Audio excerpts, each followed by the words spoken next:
बात वीरस के बाद में गीत चल रहा है, लेकिन लोगों की मर्जी और है, उसने कहना है तो हमने भी हर खाने हैं और पता लग जाएगा कि दूध में कितना पानी है।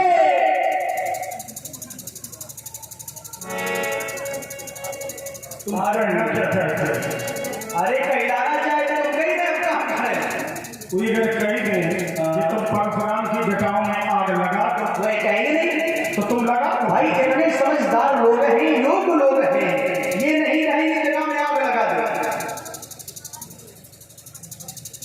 वीर रस का एक स्थायी भाव होता है उत्साह। आप लोगों के हृदय में भी उत्साह बना रहे और उभय पक्षों में भी उत्साह हो।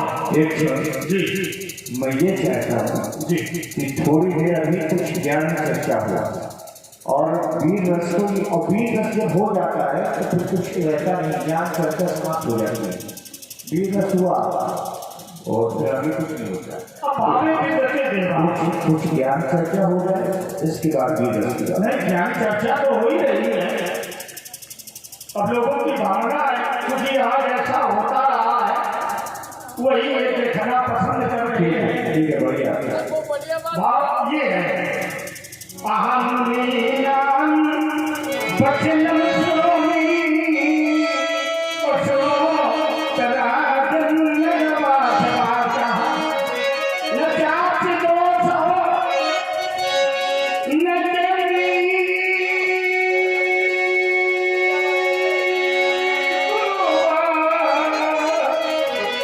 जमीन सर्वदा दोष गुना भवन्ति कदरीसी प्रभुजन स्वामी एक गुणती और जैसी संगति बैठी हो तैसोई फलनी। अगर ज्ञानी की राम कथा सुरसरी की धारा, ये सुरसरी है, ये महाराज भगवती गंगा है और इस गंगा में स्नान करके आप अपने पापों को धो। राम कथा मंदाकिनी, ये मंदाकिनी नाम की पवित्र नदी है। इसके लिए आप जाते हैं कहाँ? चित्रकूट में मंदाकिनी का स्नान नदी में करते हैं कि नहीं करते? तो इसी नदी में गोते लगाओ। राम कथा मंदाकिनी चित्रकूट चित्रचार और तुलसी ये हरे चले हैं बन श्री रघुवीर बिहार। इसमें अखंड ब्रह्म नायक वचन रचना नायक श्री राघवेंद्र सरकार की शरीर निवास करते हैं। ये वो मनमानस है, मन को मोह लेने वाली है। तो लक्ष्मण ने अभी भक्तियों पर प्रकाश डाला। तो बेटे ये भक्तियां, ये भावना भक्ति है। भगत की साधन कहाँ हूँ बखानी और सुगम पंथ वही पावनी प्राणी। आपने जो ये नौधा भक्ति का बखान किया है, ये परमात्मा तक पहुँचने के साधन है, ये मार्ग है। इन मार्गों पर चले तो आप परमात्मा तक पहुँच जाएंगे। क्या? प्रथम भगति संतन करी श्रृंगार। संतों का दर्शन करो, संतों के साथ में बैठो, जो गुणी हो, विवेकी हो, धर्म अनुरागी हो, धर्म की बात करते हो, ऐसे महापुरुषों के सानिध्य सदैव बैठा करो, उनसे सत्संग करो, तभी आपके हृदय में जो अज्ञान है ये दूर होगा, ज्ञान का प्रादुर्भाव होगा और आप सभी भक्तों का कल्याण होगा। बहुत सुंदर बात महाराज, आप सत्य की बात करते हैं, लेकिन सच्चे सत्य मिलेंगे कब? सत्य मिलते हैं, लेकिन जब तक राम जी की कृपा नहीं होगी तब तक सच्चे सत्य मिलने वाले नहीं है। हर संत विशुद्ध है मिले परते भी और चितवत राम कृपा कर जे।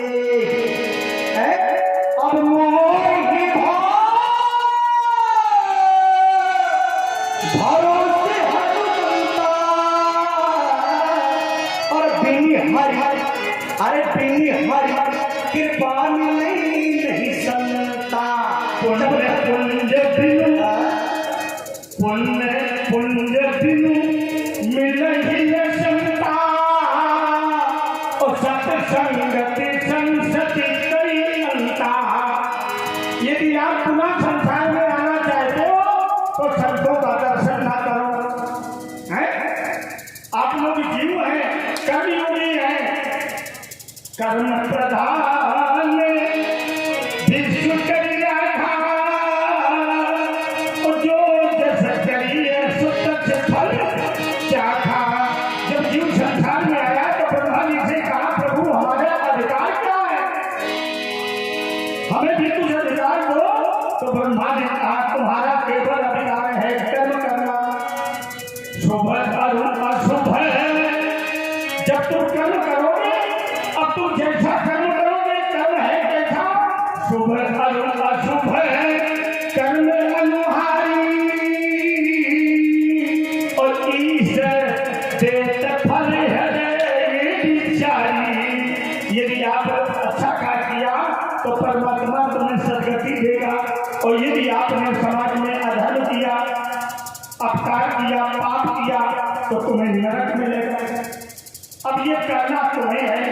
अब सत्संग करोगे तो धर्म होगा। तो पुण्य पुंज बिनु कुल करो मिलहि न संता। और सत्य संगति संसति करी अंता। इसमें शब्द आया है संसति। संसद का अर्थ होता है पुनरपि जन्मनि पुनरपि मरणं। बार बार जन्म लेना और बार बार मरना, इसी का नाम है संसद। इस आवागमन के बंधन से यदि मुक्त रहना चाहते हो तो संतों की वाणी को सुनो, तभी कल्याण होगा। इसके सिवा तुम्हारा कल्याण होने वाला नहीं है। अब लक्ष्मण ने कहा, बिनु हरि कृपा मिले नहीं चलता। यही बात यथार्थ है कि बिना परमात्मा की इच्छा से भी तुम्हें संत के दर्शन नहीं होंगे। और इधर पुण्य यदि मार्ग अलग अलग है तो मिलने का उपक्रम भी अलग अलग है। यदि आप घर से बाहर निकलेंगे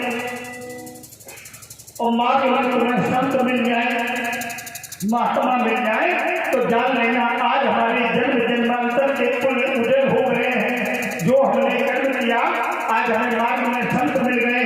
और यदि संत तुम्हारे घर में आ जाए, तुम्हारी ड्यूटी पर आ जाए, तुम्हारे द्वार पर आ जाए, तो जान लेना आज हमारे ऊपर परमात्मा की बड़ी असीम अनुकंपा है, जो भगवान संत आज हमारे घर में पधारे हैं।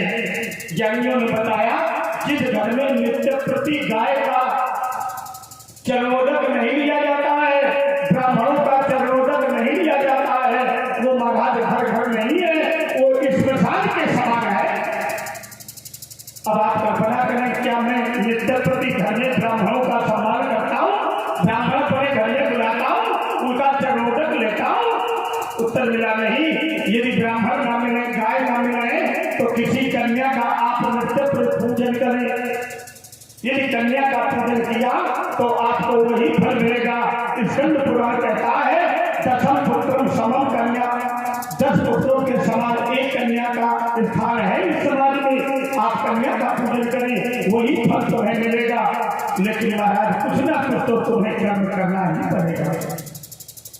बिना सत्कर्म से तुम्हारा ये जो भक्त है संसार में, इनका कल्याण होने वाला नहीं है। इसलिए कर्म ऐसे करो जिससे यहाँ की भी बने और वहाँ की भी बने। अगर कोई भूखा द्वार पर आ जाए, उसे भोजन कराओ, उसे अपमानित न करो, समाज में बड़े वृद्धों का तिरस्कार न करो, यही मानव धर्म है। तो इसलिए बेटे,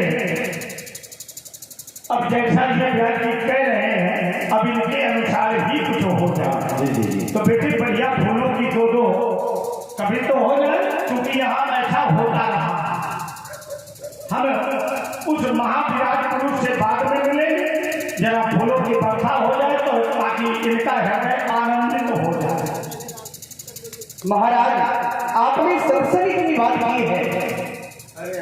देखिए, जब तक राम जी की कृपा नहीं होगी, सत्संग होता क्या है? सच्चे संतों का संग है सत्संग। और मैंने क्या कहा था? सच्चे संत कब मिलेंगे? जब तक कृपा नहीं होगी राम जी की, तब तक सच्चे संत मिलने वाले नहीं है। क्योंकि संसार में संत है, संसार में असंत है, लेकिन संत के लक्षण है सब तब नियम नीत नहीं डोले, और परुष वचन कबहू नहीं बोले। बोल आघात सही मिल कैसे, और खल के वचन संत से जैसे। संत हृदय नवनीत समाना, कहा कबीर पर कहे न जाना। संत हृदय जैसे निर्मल वाणी। भाई सच्चे संत ये है, लेकिन आजकल सच्चे संत नहीं है, ये हैं बुरे संत, असंत। सुनो असत्य में पीर स्वभाव, भूलक संगत करे न काऊ। झूठे लेना झूठे देना, झूठे भोजन झूठ करेना। तो जब तक राम जी की कृपा नहीं होगी, तब तक सच्चे संत मिलने वाले नहीं है। रही बात सत्संग की, भाई जब तक संत नहीं होंगे, जब तक अच्छी चर्चा नहीं होगी, तब तक सत्संग होने वाला नहीं है। लेकिन अगर सत्संग है तो सत्संग में भी राम जी की कृपा है। अगर राम जी की कृपा सत्संग में नहीं होगी तो सत्संग मिलने वाला नहीं है। भाई सत्संग में हम करते क्या है? जैसे भागवत होती है, कथा होती है। भागवत मानी होता क्या है? भा मानी होता है भक्त, ग मानी होता है ज्ञान, व मानी होता है वैराग, और ता मानी होता है तत्व। अगर ये तत्व ना हो, अगर ये शरीर ना हो, तो क्या भैया भागवत हम सुनेंगे? नहीं सुनेंगे। कथा क्या है? कथा बना है कथ धातु से, जिसका मतलब होता है कहना। और कथा है क्या? तो बताया गया राम कथा सुंदर कर तारी, और संशय पिहग उड़ावत हारी। एक चिंतन आप लोग करें। जैसे ताली, सारे लोग ताली बजाते, लेकिन सोचने की बात यह है सबसे पहले ताली बजाई किसने? ये समाज के लिए मैं छोड़ रहा हूं। सबसे पहले ताली किस भक्त ने बजाई थी? क्योंकि कहा गया है अरे राम कथा, राम कथा, अरे राम कथा सुंदर कर तारी, और संशय विहग उड़ावन हाय। अगर अच्छी चर्चा सुनी जाए तो कम से कम जो सुनने वाला है ध्यान तो दे कि बात क्या है। भाई कौन भक्त हुआ? भक्त कौन कौन हुए? भक्त प्रहलाद हुए, भक्त नारद जी हुए, भक्त ध्रुव हुए। ध्रुव सके रानी जब हरि नाम, और पायो अचल अनुपम भाव। उल्टा नाम जपत जग जाना, और वाल्मीकि भय ब्रह्म समान। तो ये सारे भक्त हुए, लेकिन चिंतन करने की बात है ताली सबसे पहले किसने बजाई? और रही बात सत्संग की, तो सत्संग में राम जी की कृपा है। अगर राम जी की कृपा नहीं लगेगी, सत्संग होने वाला नहीं है। क्योंकि बिनु सत्संग विवेक न होई, और राम कृपा बिन सुलभ न सोई। जब तक राम जी की कृपा नहीं होगी पंडित जी, तब तक सत्संग मिलने वाला नहीं है। अच्छा राम की कृपा करेंगे कैसे? ये सत्संग की बात जो चल रही है, प्रभावित हुए हैं हमारे अमित जी, जो हमारे कलाकार हैं, हमारे बैंड वादक हैं। उन्हें बड़ी अच्छी बात लगी है। देखिए इस पर कुछ मैं भी चर्चा करूंगा, अगर आपका आदेश हो। नहीं, आप आधार हैं। आज का व्यक्ति लकीर का फकीर बना हुआ है। अगर अपनी लकीर में चलाना है तो लकीर अपनी अलग पहचान बनानी पड़ती है, उसी का सम्मान संसार में होता है। कहते ये हैं कि संगत का असर पड़ता है, लेकिन कहावत नहीं है लेकिन अब चिंतन इस पर करिए। चिंतन की कोई प्रमाणिकता नहीं होती है, लेकिन इसका ठीक उल्टा है। संगत का असर नहीं आता है, जो जैसा होता है वो वैसे ही संगत करता है। सही ये कभी कभी लोग कहते हैं कि मिलजुल के खाने से प्रेम बढ़ता है, कहावत ये है, लेकिन ठीक इसका उल्टा है। ऐसा नहीं, कहते हैं कि जो प्रेम रखते हैं वो आपस में मिलजुल के ही रहते हैं। तीसरी बात, कहते हैं कि चंदन लगाने से शीतलता आती है। अगर ऐसा हो तो सारा संसार चंदन लगा ले और सब शीतल हो जाए, ऐसा भी नहीं, ठीक इसका उल्टा है। कहते हैं जब आपके अंदर शीतलता आ जाए तो आप चंदन लगाएंगे तो चंदन का सम्मान है और नहीं चंदन का भी अपमान है। लोग कहते हैं कि भगवा वेश धारण कर लो तो संकट आ जाता है, ये भी गलत है, ठीक इसका उल्टा है। कहते हैं जब आपके अंदर संकट आ जाएगा तो भगवा वेश धारण करो तो उसका सम्मान है और नहीं तो उसका भी अपमान है। आप पुलिस में है नहीं, यूनिफॉर्म पहन के घूमेंगे तो आप अपराधी माने जाएंगे, ये ठीक इसका उल्टा है। तो संगत, अब संगत का क्या है? संगत कैसे आती है? जब ईश कृपा का परिणाम होता है तभी संगत। अब लेकिन संगत जो जैसा होता है वो वैसे ही संगत करता है। कहते हैं वाटिका में फूल बहुत होते हैं लेकिन महकदार कुछ ही होते हैं। समझदार बनते बहुत हैं लेकिन समझदार कुछ ही होते हैं। शब्दों का संकलन करना बहुत सरल है, शब्दों का संकलन करना बहुत सरल है, लेकिन इनका प्रयोग करना बहुत कठिन है। कुछ लोग तो ऐसे होते हैं जिनको कुछ ना कुछ कहना है। क्या कहना, कैसे कहना, कब कहना, कहना कि नहीं कहना ये पता नहीं, पर कहना है। ये आज की स्थिति हो गई है। नहीं, आप समझ रहे हैं, ये सब हमें सुना रहे हैं। अब आप जो ये चल रहा है प्रसंग, इसे इत्मीनान से देखिए। और मेरे रहते जालौन के लोग तो ही फोल्टी बसती है, ब्यास अंदर चला जाता है, लेकिन ब्यास का यहाँ बहुत बड़ा, वहाँ बहुत बड़ी ड्यूटी है। यहाँ पर एक ही प्रसंग गोस्वामी जी ने हर कलाकार को उनका चरित्र दिया है। लक्ष्मण जी को दिया, परशुराम जी को दिया, कोई भी है पात्र तो उसका चरित्र दिया गया है रामचरितमानस के आधार पर। कुछ रोचकता के लिए कुछ बातें रखी जाती हैं, लेकिन इसके आधार पर बहुत